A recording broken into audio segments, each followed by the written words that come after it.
Let's talk about, for a few minutes, about this idea of perfection. So this idea of perfection really pervades our cultures worldwide. Doesn't matter what culture you're from. People think about this idea of perfection and they hold themselves to this concept of being perfect. And I want to talk a little bit about that and how it affects us and what alternatives we may have to thinking of ourselves and putting ourselves in this gymnasium, so to speak, of life where perfection is so sought after, both internally in terms of our self-development, athletically, business-wise, relationships. It permeates our entire culture in all different levels. There's a phrase, I don't know if you ever heard of this, but there's a phrase in politics and to some extent business. In other words, it comes out of real life, this phrase that the perfect is the enemy of the good. I don't know if you've ever heard that. The perfect is the enemy of the good. So it's almost like a personification of perfection. So the perfect. In other words, seeking out perfection is the enemy of the good, meaning if you're always looking for perfection in whatever way you're looking at it. So in this case, the original quote, I think, came out of thinking about creating laws and creating perfect society from a political standpoint, structural standpoint. It's impossible. You will never reach that perfection and be able to create it because there's always competing interests. And so what that means is perfection is the enemy of the good, meaning you'll never create anything. You'll never do anything that's even remotely even good because you're always looking for perfection before you take action. And then you become paralyzed, obviously. You don't do anything. So then perfection becomes the enemy of the good because you could at least do some things that are good for society and take actions that are creating some good in the world, as opposed to be paralyzed and immobile and unable to think and act because you're so paralyzed by this concept of perfection. That's the idea of that quote. And the idea of perfection, let's just step back for a second. I mean, the idea of perfection has been around since time immemorial, right? Ancient Greece, way back, many, many, many thousands of years, and probably even before that, I'm sure. This whole idea of perfection has pervaded human cultures and the thinking. And where does it come from? I think it comes from this idea of, okay, well, let's motivate people. Let's get them to think of ideals. And no problem with thinking about ideals, but understand that that's just thinking. In terms of actualizing that and living life and creating societies and creating cultures and creating relationships, because what is cultures? It's a whole bunch of relationships put together, just in larger groups. But just in a one-on-one relationship, how harmful could that be? How deleterious is that to a one-on-one relationship, to always seek out perfection? And if you don't experience that perfection, then you're unhappy. That's a recipe for unhappiness forever. That's the reality. And those of you who have gotten caught up in this trap know exactly what I'm talking about. Whether it's in business relationships or whether it's in personal relationships, it doesn't matter. I mean, what is the perfect experience that people seek out?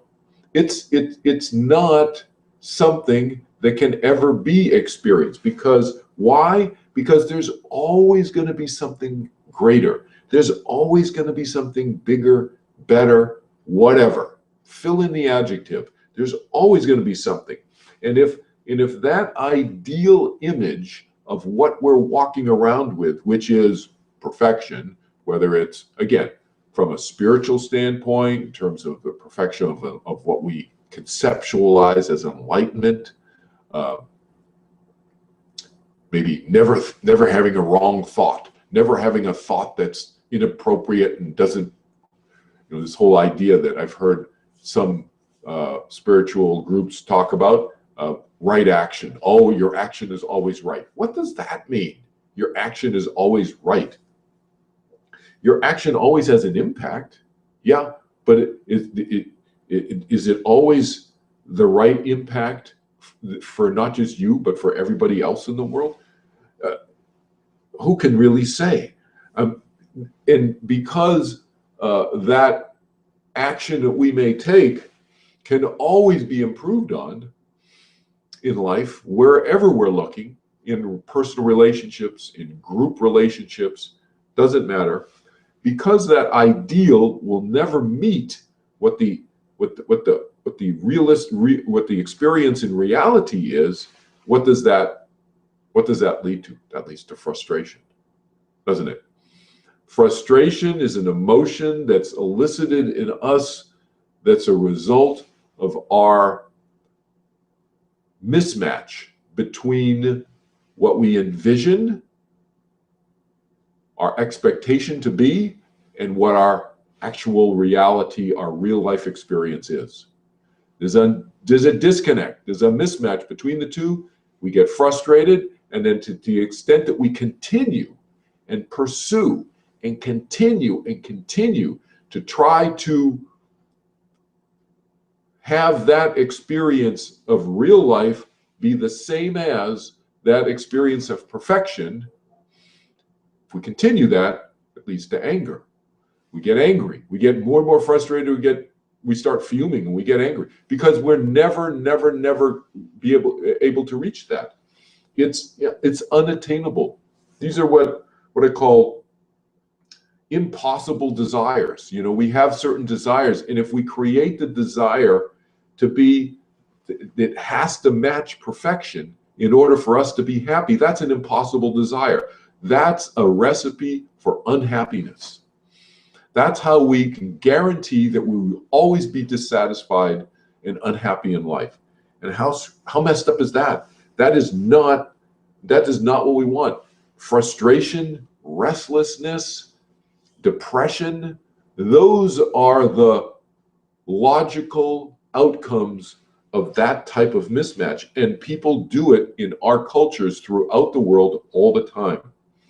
I always say, you hear me use the phrase, as compared to what? If we are always comparing ourselves to that state of perfection, we will always be dissatisfied. We'll always feel lesser.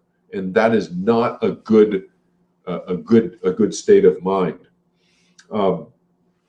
Leave you with this thought. Maybe you're not into baseball, but I'll use a baseball analogy for you. But everybody knows who Babe Ruth was, arguably one of the best baseball players in baseball history. Even Babe Ruth could not have a perfect game. No one can have that level of perfection in real life.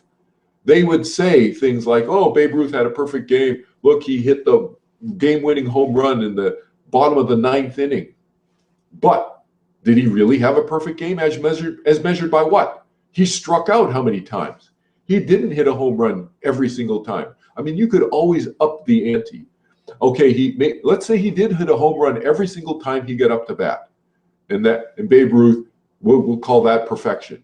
Okay, but then you could change the definition of perfection. Did he hit a home run the first pitch of every pitch that was pitched to him? Okay, maybe he did that. Okay, then we can up the ante even more. Did he hit that pitch in a downpour when it was raining and everything was slippery and he could hardly see? Okay, maybe he did that. Then you could up the ante even more. Did you see where I'm getting at? I mean, did he hit it in a 20-mile-an-hour wind? Did he hit it in 50-mile-an-hour? Did he hit it in 100-mile-an-hour winds? The first pitch, a home run, every single pitch that was ever pitched to him. You can always change your definition of perfection.